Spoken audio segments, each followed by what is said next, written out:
Something critical just happened in the silver market. And almost no one noticed. Not because it wasn't important, but because it didn't happen with a crash, a headline, or a breaking news alert. Silver inventories just hit record low levels globally. And if you earn a salary, pay bills, or save for the future, this is about to hit closer to home than you expect. Before you dismiss this as another commodity story, hear me out. This isn't speculation, this isn't hype, and this isn't a YouTube fear loop. This is verified supply data, industrial demand math, and a shortage that has quietly crossed a point of no return. And real quick, if you care about staying ahead of financial shifts before they hit your wallet, subscribe now. This channel focuses on what matters early, not after the damage is already done. Here's the uncomfortable truth. Silver isn't just an investment metal, it's a working metal, used every single day in the systems that power modern life. Your phone, your car, solar panels, medical equipment, military hardware, data centers, and right now, the world is running low. Prices have been climbing, yes, but prices aren't the real warning. The real warning is availability. Global silver inventories, the metal that can actually be delivered, used, or moved, are shrinking faster than at any point in modern history. This isn't a one-month dip. It's not a temporary logistics issue. It's a multi-year drawdown that just hit record territory. Let me explain why that matters. For decades, the silver market functioned on an assumption that supply would always show up when needed. If demand rose, miners would produce more. If prices rose, inventories would refill. If shortages appeared, markets would adjust. That assumption is now broken. Unlike gold, most silver doesn't sit untouched in vaults. It gets used up. Once silver is embedded into electronics or industrial systems, it's often unrecoverable. Recycling helps, but it doesn't come close to replacing what's consumed each year. At the same time, demand hasn't just grown, it's exploded.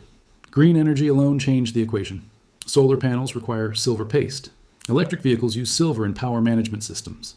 Grid upgrades, charging infrastructure, 5G, AI data centers, all silver intensive.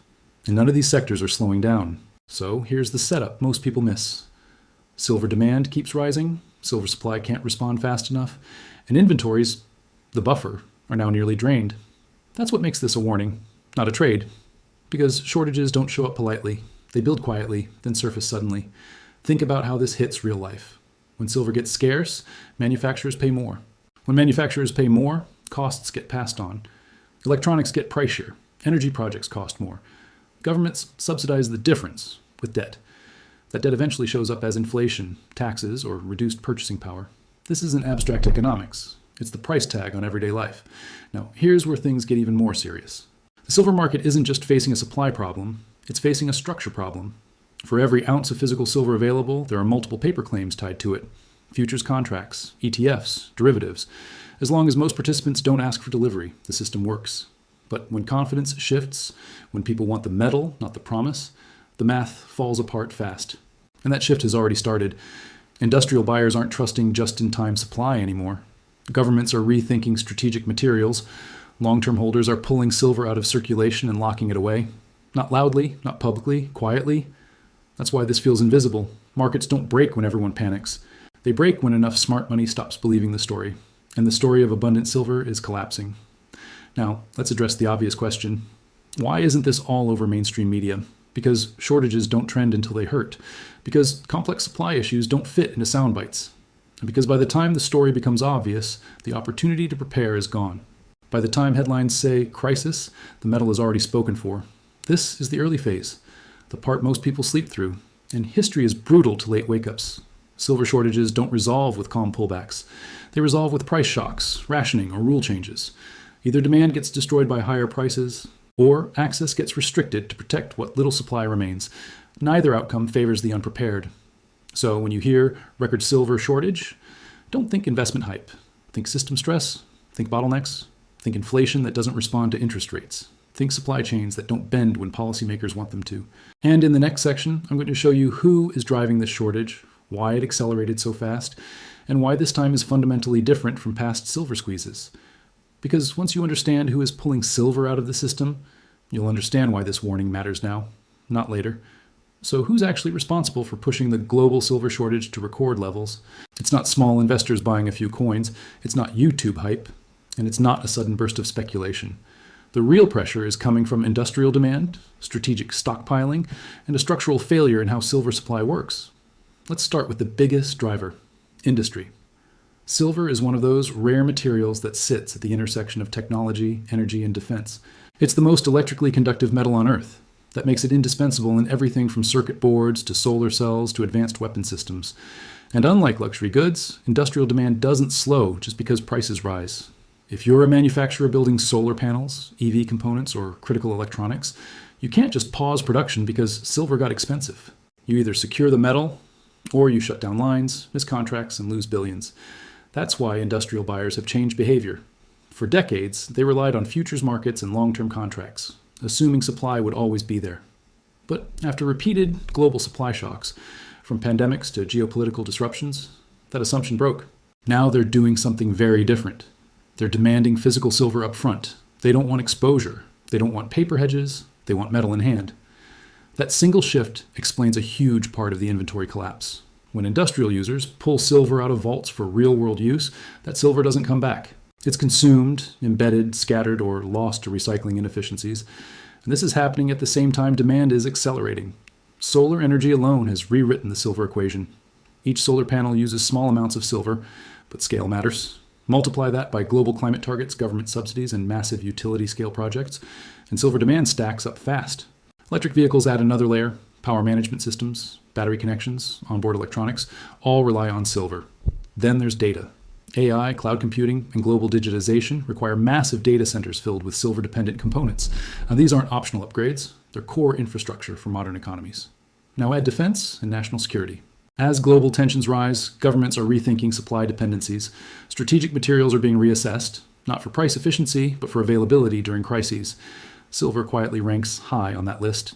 That brings us to the second driver, strategic accumulation. Certain countries and state-linked institutions don't view silver as an investment trade. They view it as insurance against supply disruptions, insurance against currency instability, insurance against geopolitical shocks. And when those players accumulate, they don't announce it. They don't chase headlines. They move slowly, steadily, and off-market where possible. This kind of buying doesn't spike prices immediately, but it drains supply relentlessly, like water leaking from a tank, unnoticed until the level is suddenly critical. Now let's talk about the supply side, because this is where many analysts get it wrong. They assume higher prices will fix the problem. In most commodities, that's true, but silver is different. Most silver isn't mined on its own. It's a byproduct of mining other metals like copper, lead, zinc, and gold. That means silver supply depends on decisions made for entirely different markets. If copper demand slows, silver production slows. Even if silver prices are screaming higher, that disconnect makes silver supply inelastic. It can't respond quickly to demand shocks. Opening new mines takes years, sometimes decades. Permitting, financing, environmental approvals, infrastructure. None of this happens on a quarterly earnings cycle. So while demand surged over the last several years, supply stayed flat. The gap was filled by inventories. And now, those inventories are nearly gone. This is the moment shortages turn dangerous. Inventories act as shock absorbers. They smooth out mismatches between supply and demand. When they drain, markets lose flexibility. That's when small disruptions cause outsized reactions. This is also why price signals are misleading right now. A pullback in silver prices doesn't mean the shortage is solved. Often, it means paper markets are attempting to cool demand or shake out weaker hands. But physical demand hasn't disappeared. Premiums on physical silver remain elevated. Delivery times stretch. Large buyers secure private deals instead of going through open markets. Those are not signs of abundance. They're signs of stress being managed quietly. Now, let's bring this back to you. If you're watching markets wobble, stocks swinging, bonds failing to protect, cash slowly losing value, you're not imagining it. The financial system is under strain. In times like this, people gravitate toward assets tied to reality, assets you can't dilute, default on, or digitally alter. Silver sits in that category. But unlike gold, silver has a split personality. It's both a monetary metal and an industrial one. That dual role makes shortages far more disruptive. When gold gets tight, investors fight investors. When silver gets tight, investors compete with industry and governments. And industry usually wins. Because when supply choices are made, investment demand is the first thing that gets squeezed out. This is why silver shortages don't feel orderly. Access disappears before price fully adjusts. Availability tightens before headlines catch up. Rules change before retail investors understand what's happening. And that's what makes this a warning. Not because silver is rare in theory, but because it's becoming rare in practice. The world is trying to electrify, digitize, and secure itself all at once. Those goals are metal intensive, and silver sits at the center of that web, which leads to the next, far more uncomfortable question. What happens when the paper-silver market, built on leverage and trust, collides with a physical market that no longer has enough metal to back it? because that's where shortages stop being quiet and start becoming chaotic. The most fragile part of the silver market isn't mining. It isn't demand, it's trust. For decades, the global silver market has worked because most participants accepted one idea without questioning it. Paper silver is as good as physical silver. You could buy contracts, roll them forward, settle in cash, and assume the metal existed somewhere in the background. As long as only a small fraction of participants ever asked for delivery, the system stayed balanced.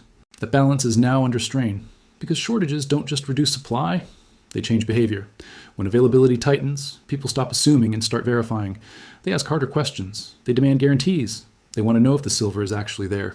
And that's when paper markets start to wobble. Here's the uncomfortable reality. There are far more claims on silver than there is silver available for delivery. This isn't unusual in commodity markets. Leverage is normal, but leverage only works when confidence holds. Once confidence cracks, leverage becomes a liability. If even a modest percentage of paper holders decide they want physical delivery at the same time, the system can't comply. Not because of fraud, but because it was never designed to. That's when exchanges and intermediaries are forced into damage control. Rules get adjusted, settlement terms get modified, cash payouts replace metal delivery, margin requirements rise. Every one of those steps sends the same message to the market. Physical silver is scarce, and once that message is received, trust doesn't return easily. This is where many investors misunderstand price action. They see volatility and assume speculation. They see pullbacks and assume the problem is over. But shortages don't resolve with smooth price discovery. They resolve with dislocations. Paper prices might stall or even fall temporarily, while physical premiums stay high or rise. Availability tightens even as charts suggest calm. That divergence is a warning sign. It means the paper market is trying to manage stress while the physical market is already under pressure. And pressure doesn't disappear, it transfers. Now zoom out and look at the broader financial environment. Interest rates are high, debt levels are extreme, governments are running persistent deficits, central banks are trapped between inflation and instability. In environments like this, trust in purely financial assets weakens. People start questioning not just returns, but reliability. That's why tangible assets gain attention during periods of stress, not because they promise huge gains, but because they reduce uncertainty. Silver fits that role, but with a twist. Because silver isn't just being hoarded, it's being used. Every ounce that goes into a solar panel or an electronic system is gone from the investment pool. That makes silver shortages harder to reverse than financial panics, where liquidity can be injected. You can't print silver. You can't bail out a mine into existence. You either have the metal or you don't.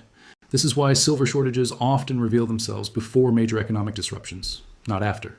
They're early indicators of strain in the real economy, and markets hate early indicators. They prefer confirmation. They prefer narratives.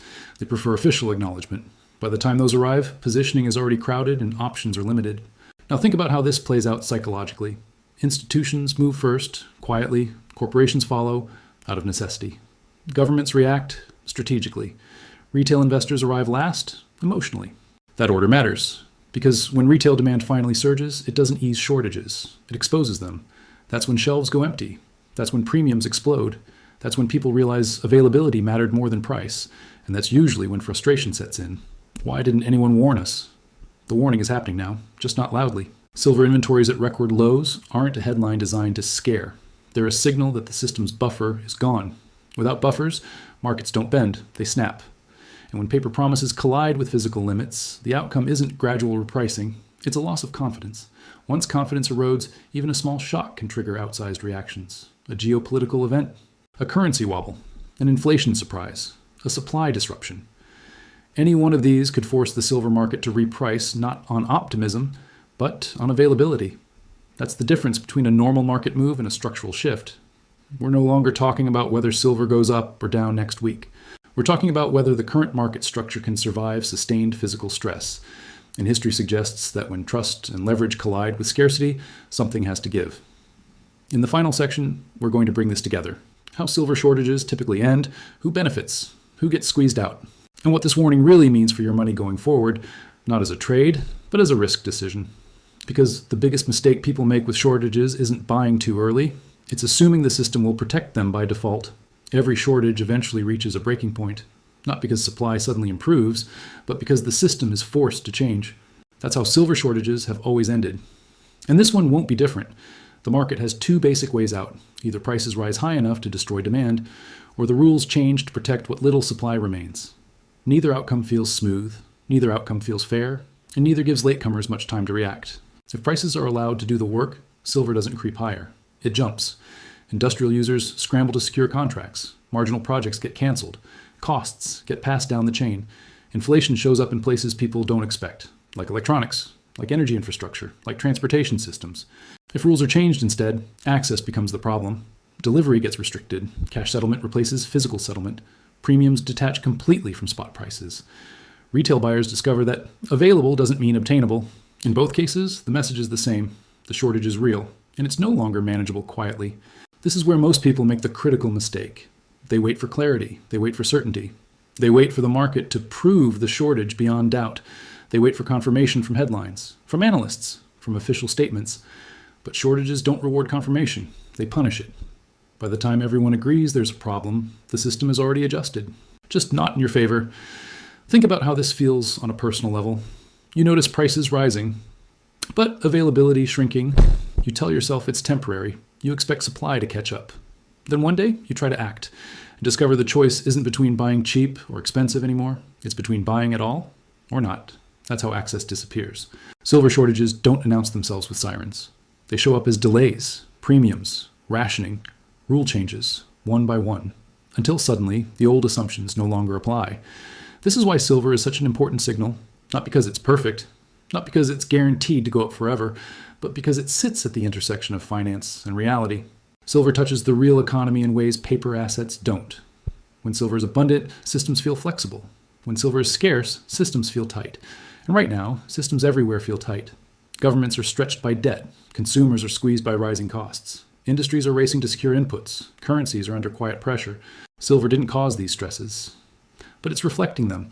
That's why this moment matters. You don't need to believe silver is going to the moon. You don't need to predict exact prices.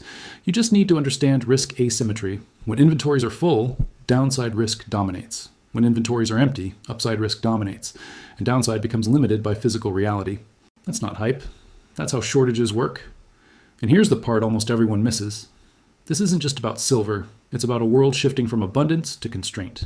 For decades, we lived in a system where supply chains were optimized for efficiency, not resilience, where credit filled gaps, where markets assumed tomorrow would look like yesterday. That world is fading.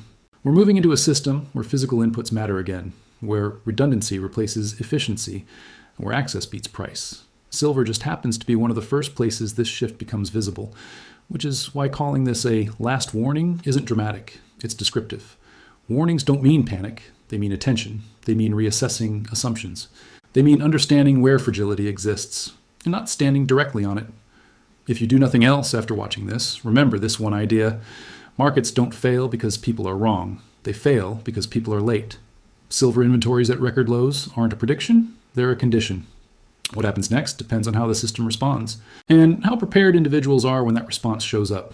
If you want to keep understanding these shifts before they hit headlines, before they hit prices, before they hit your wallet, make sure you're subscribed. Drop a comment with how you see this shortage resolving. Price, policy, or something else entirely, and keep watching. Because silver isn't the only market flashing a warning right now.